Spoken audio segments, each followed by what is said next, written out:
Мэдлин Мэдди Картер, 72-летняя вдова, сидела у окна своей гостиной, внимательно разглядывая тихую пригородную улицу. На протяжении десятилетий Уиллоу-стрит была воплощением спокойствия среднего класса. Но в последнее время что-то стало ощущаться не так. Ночь за ночью блестящий черный автомобиль бесшумно скользил по улице, заезжая в заброшенный гараж в дальнем конце квартала. За рулем снова сидел Дэниел Ривз, бывший филантроп-затворник, ныне окутанный тайной. Рядом с ним сидела молодая девушка Лили. Ее яркое желтое платье было неуместно ярким на фоне таинственности. Любопытство Мэдди быстро переросло в беспокойство. Что Дэниел, человек, некогда прославившийся своим богатством и общественным духом, делал в заброшенном гараже ночь за ночью? И почему вид этого человека, которым она когда-то восхищалась, вызвал такое беспокойство у соседей? Эти вопросы не давали ей уснуть еще долго после того, как в гараже погас свет. Уиллоу-стрит представляла собой гобелен упорядоченной жизни. Ряды аккуратных домов с ухоженными лужайками свидетельствовали о стремлениях их владельцев. Сама Мэдди была неотъемлемой частью этого района. Ее внимательный взгляд был стражем гармонии. Она прожила здесь почти 5 десятилетий. И с тех пор, как 3 года назад скончался ее муж, она целыми днями наблюдала за ритмами жизни в пригороде. Но возвращение Дэниела в сочетании с загадочным присутствием Лили нарушили эту гармонию. Машина, глянцевая поверхность которой отражала угасающие оттенки сумерек, была такой же необычной, как и ее водитель. Дэниел, которому сейчас было за 30, когда-то был яркой личностью, преуспевающей и щедрой. Его сшитые на заказ костюмы, как и его манера держаться, говорили о залах заседаний и переговорах с высокими ставками. И все же его ночные визиты в гараж и кажущаяся замкнутость нервировали Мэдди. Лили, которой было не больше 8 лет, была великолепна в своем желтом платье, ее темные, заплетенные в косу волосы обрамляли глаза, которые казались слишком проницательными для ее лет. Вместе они представляли собой историю, которая была слишком захватывающей, чтобы Мэдди могла ее игнорировать. По мере того, как дни превращались в недели, беспокойство Мэдди росло. Ее вязание лежало нетронутым, когда она выглянула из-за занавесок, отмечая каждую деталь: настороженную позу Дэниела, тихое поведение Лили, разительный контраст между их внешним видом и ветхим строением, в котором они проводили каждую ночь.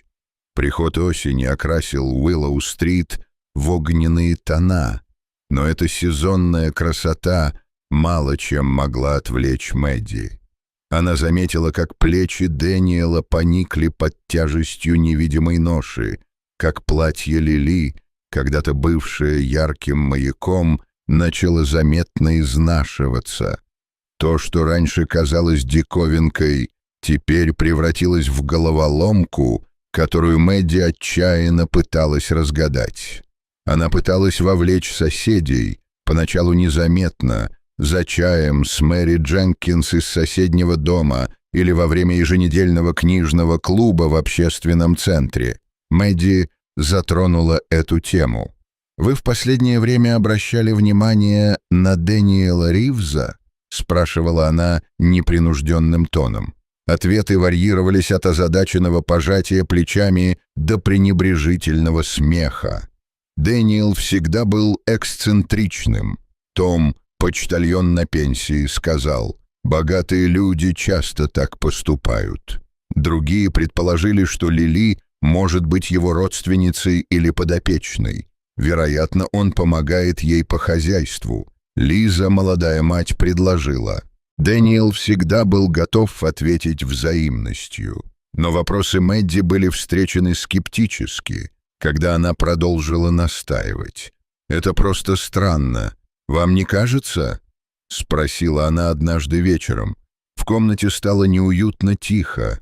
Ее соседи обменялись тревожными взглядами. «Мэдди», — мягко сказала Лиза, — «ты через многое прошла. Возможно, ты придаешь этому слишком большое значение».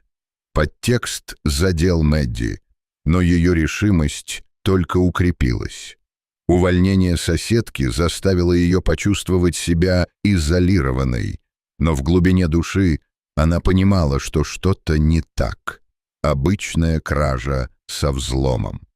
Однажды холодным ноябрьским вечером бдительность Мэдди оправдала себя. Выглянув в окно, она заметила, что перед гаражом остановилась незнакомая машина. Это был еще один блестящий черный автомобиль, из которого даже издалека с властным видом вышел водитель. Мэдди заметила напряжение в позе мужчины, когда он столкнулся с Дэниелом у гаража. Перепалка была короткой, но жаркой. Посетитель энергично жестикулировал, его голос был едва слышен из-за холодного ветра. Дэниел стоял в оборонительной позе, подняв руки, словно успокаивая незнакомца. Затем, так же внезапно, как и появился, незнакомец уехал, оставив Дэниела стоять в одиночестве под тусклым уличным фонарем. Этот инцидент придал Мэдди решимости. Что бы ни происходило, это было серьезно. «Мне нужно знать правду», — прошептала она себе под нос. Следующим вечером Мэдди пошла за Дэниелом и Лили пешком. Она проследила за ними до парка, где они посидели в тишине. Маленькая фигурка Лили казалась совсем маленькой на фоне скамейки. Из своего укрытия Мэдди напряженно прислушивалась к их разговору. «Здесь больше небезопасно». Голос Дэниела был едва слышен. «Нам нужно уходить». «Но мне здесь нравится», — дрожащим голосом ответила Лили. Сердце Мэдди сжалось от отчаяния, прозвучавшего в их голосах. Она была ближе к истине, но все еще далека от понимания полной картины. Конфронтация. Мэдди решила напрямую поговорить с Дэниелом. Однажды рано утром, когда его машина остановилась в конце квартала, она встала у него на пути, размахивая руками, чтобы остановить его. Дэниел опустил стекло, на его лице отразились усталость и раздражение. «Миссис Картер, что вы делаете? Мне нужно с вами поговорить». «Пожалуйста, выйди из машины», — твердо сказала Мэдди. Дэниел неохотно подчинился. Лили осталась внутри, не сводя с Мэдди широко раскрытых глаз. «Что тебе надо?» — спросил Дэниел, его тон был осторожным. «Ответы». Мэдди ответила, что ты живешь в этом гараже уже несколько месяцев.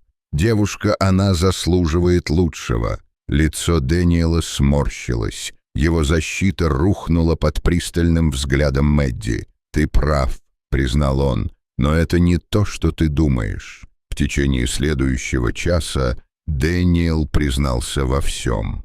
Когда-то известный филантроп, он потерял все из-за серии неудачных инвестиций. Лили была его племянницей, осиротевшей и оставленной на его попечение. Гараж был их последним убежищем после того, как кредиторы наложили арест на его имущество.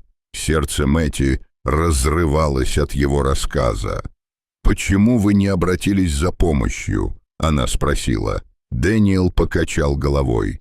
«Гордость, стыд.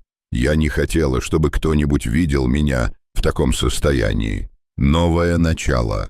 Тронутая его бедственным положением, Мэдди предложила Дэниелу и Лили остаться у нее. «Вы не можете продолжать так жить», — сказала она.